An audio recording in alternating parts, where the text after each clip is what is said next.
The slap echoed across Lennox Avenue like a gunshot. September 14, 1931, 2:47 p.m. Officer Patrick O'Reilly's hand connected with the face of Margaret Johnson, a 58-year-old woman walking home from church. The sound cut through the afternoon air. Sharp, violent, deliberate. The street stopped. Vendors froze. Musicians went silent. 2,000 people watched a white cop humiliate a black mother in the middle of Harlem, a woman in a Sunday dress, a woman carrying a Bible, a woman who'd done nothing except exist on a sidewalk that O'Reilly considered his personal kingdom, and 2,000 people watched her son Bumpy Johnson do nothing. He didn't swing, didn't shout, didn't even move.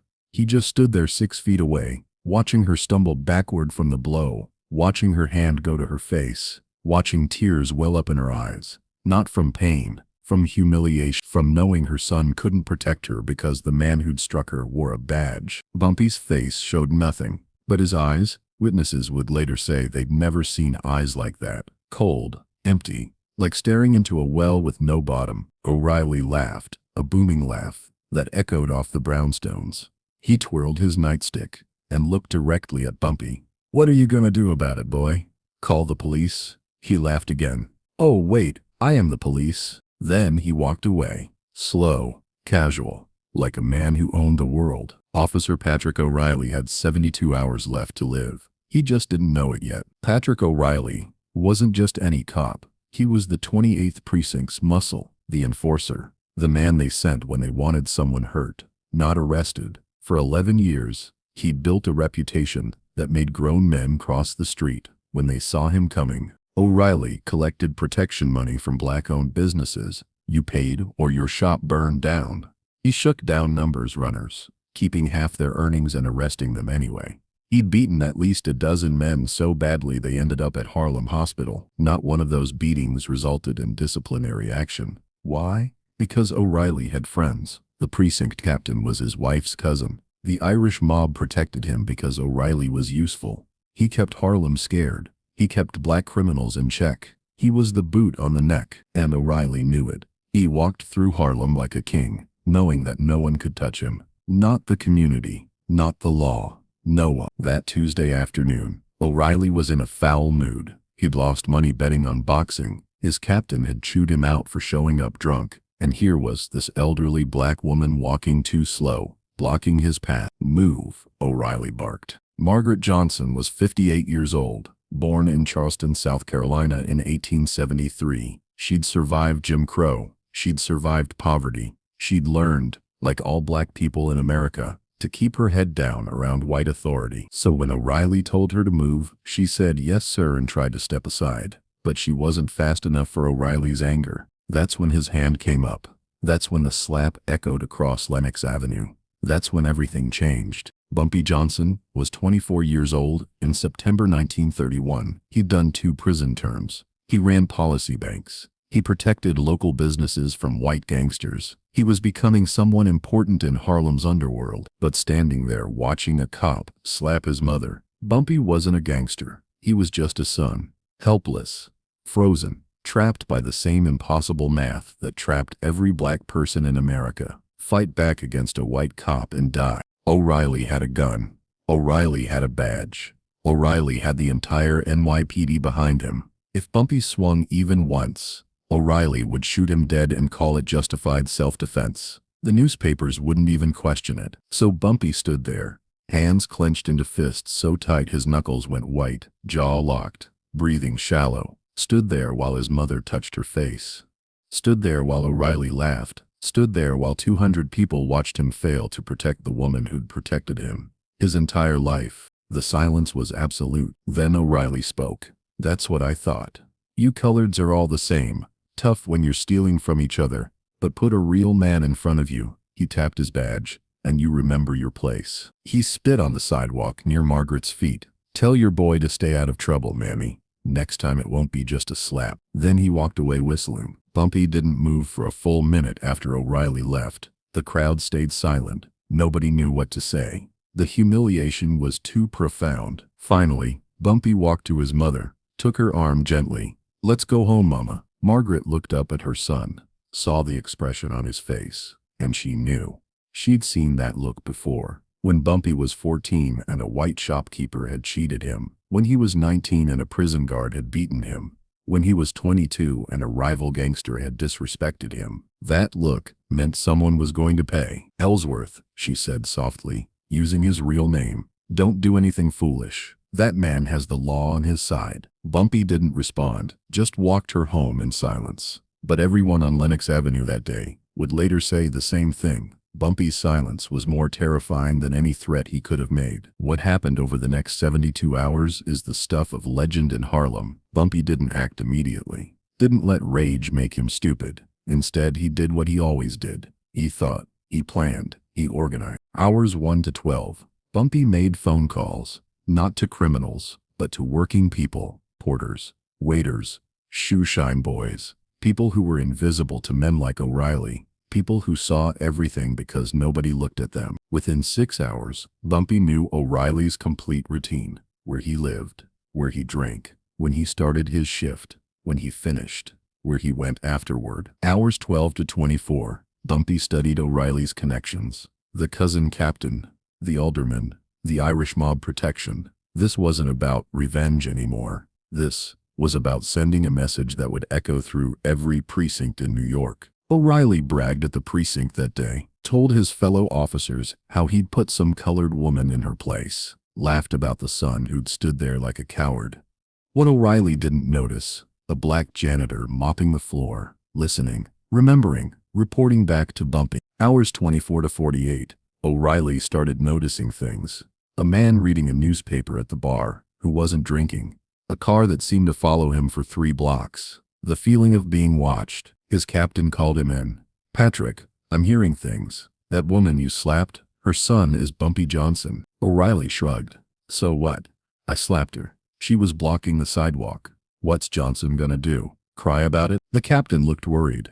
Take a few days off. Go to Boston. Let this cool down. O'Reilly laughed. I'm not running from some colored gangster. Let him try something. I'll put a bullet in him and sleep like a baby. That was Wednesday evening, September 16th. Thursday morning, September 17th, Officer Patrick O'Reilly left his apartment at 5:47 a.m. He was walking to the subway station for his 6:00 a.m. shift. The streets were empty, pre-dawn darkness, a few street lamps casting yellow pools of light. O'Reilly never made it to the subway. What happened in those 4 blocks? Nobody knows. Not exactly. No witnesses, no struggle, no gunshots, no screams. One moment, O'Reilly was walking down West 85th Street. The next moment, he was gone. For 72 hours, Officer Patrick O'Reilly simply vanished. Friday morning, September 20th, 1931, 6:47 a.m. Exactly 72 hours after O'Reilly disappeared, Officer Thomas Murphy arrived for his morning shift at the 28th Precinct.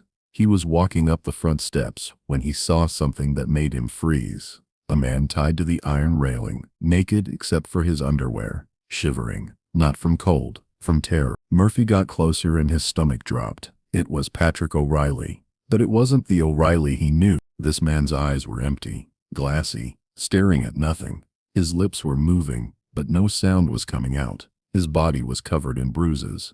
Not the kind that kill you, the kind that make you wish you were dead. And pinned to his chest, right over his heart, was a note. Handwritten. Neat letters. Respect mothers. Murphy tried to untie him. Pat, what happened? Who did this? O'Reilly's head turned slowly. His mouth opened. I'm sorry. That's all he said. Just those 2 words. Over and over. I'm sorry. I'm sorry. They cut O'Reilly loose, wrapped him in a blanket, tried to get him to talk. Patrick, who did this? Where were you? What happened? O'Reilly just stared straight ahead, lips trembling.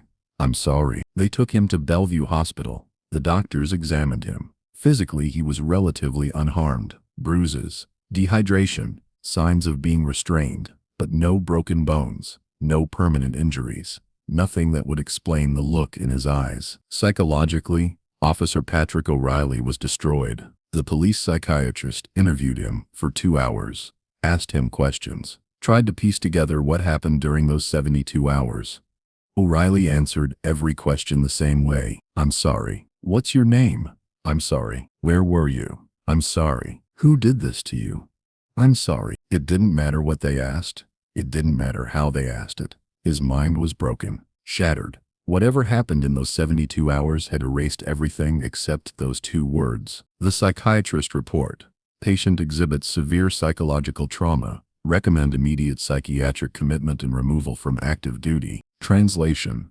Officer O'Reilly had lost his mind. The NYPD went insane. They raided every Harlem establishment. They brought in every known criminal for questioning. They offered immunity, money, anything for information about what happened to O'Reilly. Nothing. Nobody talked. Nobody knew anything. And the few people who might have known, they looked the investigators dead in the eye and said, "I don't know what you're talking about." The NYPD knew who was responsible. Everyone knew. Bumpy Johnson. But they couldn't prove it. Bumpy had an alibi for all 72 hours. He'd been visiting his sick aunt in New Jersey. A dozen witnesses confirmed it. His known associates? All accounted for. All with alibis.